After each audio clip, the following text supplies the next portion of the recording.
te réveilles le matin et avant même d'ouvrir les yeux, ton cerveau il est déjà en train de tourner. Les tâches de la journée, la conversation d'hier soir, ce que tu aurais dû dire, ce qui pourrait mal se passer demain, et tu n'as rien décidé, rien demandé. Ça a juste commencé tout seul. Si tu as cliqué sur cette vidéo, tu sais exactement de quoi je parle. Cet esprit qui tourne, qui s'arrête jamais. Même quand tu veux du calme, même quand tu es épuisé, même quand tu essayes de dormir. Tu as peut-être même essayé de te calmer, tu as même peut-être essayé de méditer, ça n'a jamais vraiment marché. Ou que ça marche mais que pendant que tu le fais. Et dès que tu ouvres les yeux, le manège repart. Dans cette vidéo, je vais t'expliquer pourquoi. Pas pour te dire de méditer plus, pas pour te donner des techniques de respiration de plus, mais pour te montrer ce que personne ne t'a expliqué sur ce mécanisme. Et ce que ça change concrètement quand tu comprends vraiment. J'ai traversé un burn-out complet. J'ai tout arrêté. Et pendant cette période, mon mental ne s'est jamais arrêté lui non plus. Même quand mon corps avait lâché, même quand je faisais plus rien, le mental tournait. J'ai cherché pourquoi pendant des années, j'ai même étudié la neuroscience. J'ai accompagné des personnes à travers même ce mécanisme et j'ai compris quelque chose que personne ne m'avait dit auparavant. Ton esprit ne s'arrête pas parce qu'il est cassé. Il ne s'arrête pas parce que tu fais quelque chose de mal. Il ne s'arrête pas parce que tu es pas assez discipliné. Il a juste été conçu pour ne jamais s'arrêter. Et tant que tu continueras à croire ça, tu continueras à te battre contre quelque chose que tu ne peux même pas vaincre. Dans cette vidéo, je vais t'expliquer comment ton cerveau fonctionne, pourquoi il te gouverne à ton insu, et je vais te donner la seule approche selon moi qui fonctionne vraiment. Voilà comment on va procéder. Premier point, ce que réellement fait le mode par défaut dans ta vie et dans ton cerveau. Deuxième point, ce que la science a démontré sur cet esprit finalement qui tourne en boucle et le niveau de ton bonheur. Troisième point, l'erreur que tout le monde fait et qui empire réellement les choses. Quatrième point, ma méthode concrète en 5 étapes. Et cinquième point, qu'est-ce qui se passe quand tu lâches vraiment? Et dans quelques minutes, je vais te montrer pourquoi les méthodes classiques que tout le monde recommande finalement empirent les choses. Donc premier point, ce que fait vraiment le mode réseau par défaut. Imagine une radio, tu l'allumes le matin et elle joue en boucle, sans s'arrêter. Toute la journée elle joue et tu peux pas l'éteindre. Tu peux baisser le volume parfois, mais elle continue. C'est exactement ça le mode réseau par défaut. Une radio qui ne s'éteint pas. Et voilà ce qu'elle diffuse. Elle fait voyager ton esprit dans le temps. Passé, présent, futur.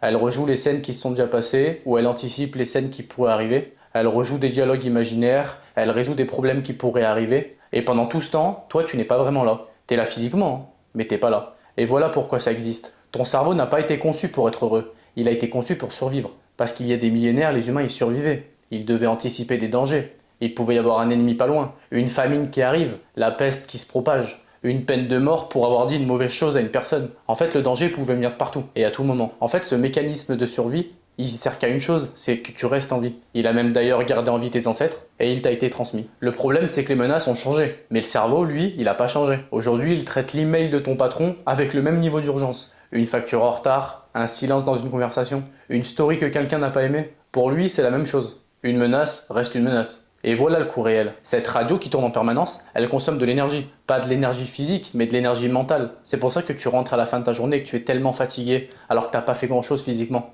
C'est même pour ça que tu peux dormir même 8 heures et finalement te réveiller et rester fatigué. Parce que même pendant le sommeil, ce réseau continue de tourner. C'est pas toi qui es faible, c'est le mécanisme qui est puissant. Voilà une question à laquelle j'aimerais que tu répondes. Aujourd'hui, combien de moments étais-tu vraiment là, présent? Pas en pensant à autre chose, pas en rejouant à autre chose, pas en planifiant la suite, vraiment là, présent. Peut-être 5 minutes, peut-être 10 minutes. Parce que la réponse à cette question, elle est au cœur de tout ce qu'on va vouloir parler aujourd'hui.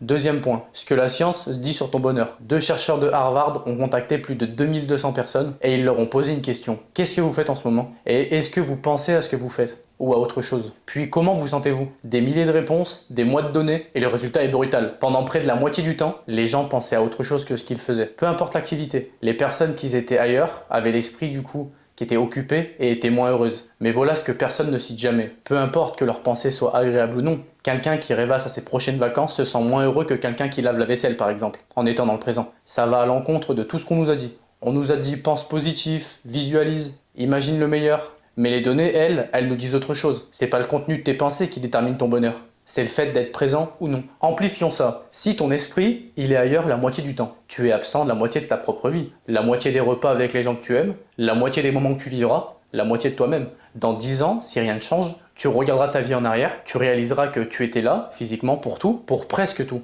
mais que tu étais vraiment là pour la moitié. C'est pas une question de motivation, c'est pas une question de discipline, c'est une question de mécanisme. Et les mécanismes, ça se comprend, ça se travaille, ça se change. La présence, c'est pas réservé aux moines, c'est une compétence et elle s'apprend, elle s'entraîne. Quand j'ai moi-même touché mon propre mur, il y a quelques années, je mangeais sans goût, je parlais aux gens sans les entendre, j'étais physiquement là partout, mais je n'y étais pas vraiment. J'étais là sans être là, j'étais nulle part. Et le plus difficile à accepter, c'est que je le voyais même pas. Parce que quand ton cerveau tourne à plein régime, il te convainc que c'est normal, que tout le monde fonctionne comme ça, que c'est juste la vie moderne d'aujourd'hui. C'est un mécanisme qui a pris le contrôle, mais finalement il peut être repris. Troisième point, l'erreur que tout le monde fait. La plupart des gens essayent de calmer leur mental. En général, ces gens-là, ils font exactement la même chose. Ils essayent d'arrêter les pensées, de forcer le silence et de contrôler ce qu'il y a dans leur propre tête. Et plus ils forcent, plus les pensées arrivent. C'est pas un hasard, c'est de la logique. En fait, l'ordre « arrête de penser », c'est une pensée. En fait, tu utilises le mental pour arrêter le mental. C'est structurellement impossible. C'est comme essayer d'attraper ta propre ombre. C'est impossible. Plus tu avances vers elle, et plus elle recule. David Hawkins, lui, il a passé des années à étudier ce mécanisme. Et voilà ce qu'il a compris. Ce à quoi tu t'opposes, tu lui donnes de l'énergie. Donc tu remplis la charge. Ce que tu cherches à supprimer, tu le renforces. C'est pour ça qu'en général, ces personnes qui luttent contre leurs propres pensées anxieuses deviennent de plus en plus anxieuses.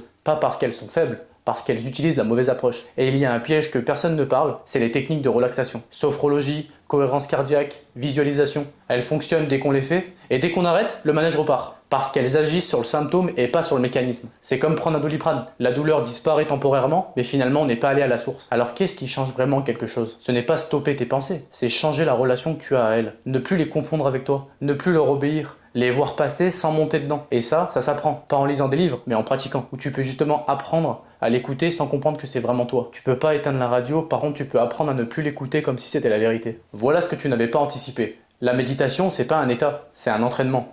La plupart des gens pensent que méditer, c'est atteindre un calme parfait, où les pensées elles s'arrêtent, où tout est silencieux. Mais voilà la vérité. Des chercheurs ont étudié des méditants qui méditent depuis des années. Et ce qu'ils ont découvert est contre-intuitif. Ces experts ne se concentrent pas mieux. Leur esprit d'ailleurs décroche exactement comme le tien. Mais ils reviennent beaucoup plus vite à l'état méditatif. En fait, chaque fois que ton esprit part et que tu le remarques et que du coup tu reviens dans cet état, tu viens de faire une répétition.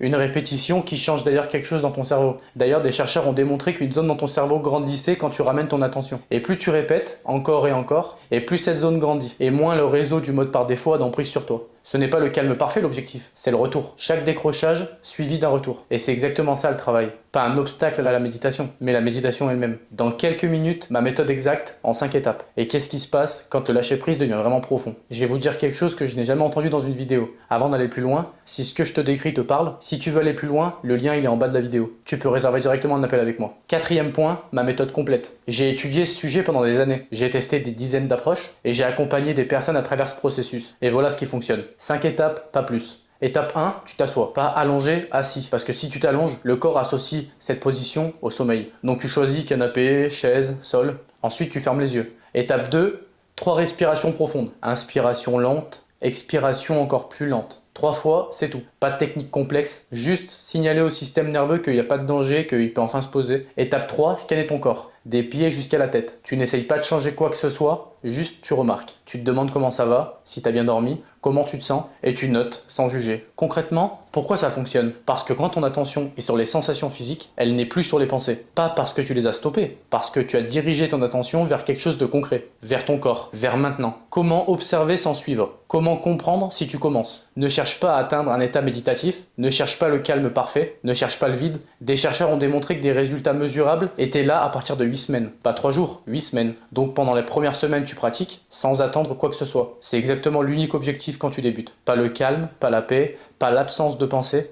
L'unique objectif, c'est de voir les pensées arriver, de t'en séparer et de les voir arriver à nouveau. Encore et encore sans t'arrêter. Une pensée arrive, tu la vois, tu ne la suis pas, et ainsi de suite. C'est le seul travail. C'est pas spectaculaire, c'est pas immédiatement satisfaisant, mais c'est exactement ce qui change ton cerveau. Chaque séparation entre toi et tes pensées, c'est une répétition. Et ces répétitions, elles s'accumulent, semaine après semaine, jusqu'au jour où tu remarques que tu fais la même chose dans ta vie. Quand une situation arrive par exemple, tu ne réagis plus automatiquement. Tu pourras observer ta réaction et tu pourras choisir ta réponse, plutôt que de la subir. Quand tu dis je suis stressé, tu es le stress. Il n'y a plus de silence entre toi et l'état. Mais quand tu dis je remarque du stress en moi, tu crées une dissociation entre toi et la pensée. C'est pas quelque chose d'ésotérique, c'est un mécanisme concret. Créer quelque chose entre toi et ce qui se passe dans ta tête. Étape 5, revenir sans jugement. Ton esprit va partir souvent au début et quand tu le remarques, tu reviens. Sans te critiquer, sans te dire que tu fais mal, juste retour. Tu vas même parfois remarquer que pendant 1, 2, 3 minutes, t'étais même pas là. Maintenant, je vais être direct avec toi. La méditation fonctionne pas si tu la fais quand t'en as envie. Elle fonctionne si tu la fais tous les jours, même quand tu n'as pas envie. Et surtout quand tu n'as pas envie. Parce que quand t'en as pas envie, finalement, c'est là où le mode réseau par défaut est le plus actif. Et c'est exactement à ce moment-là que la pratique, elle aura le plus d'impact. 5 minutes tous les matins, sans exception. Pas parce que c'est agréable, parce que c'est une décision.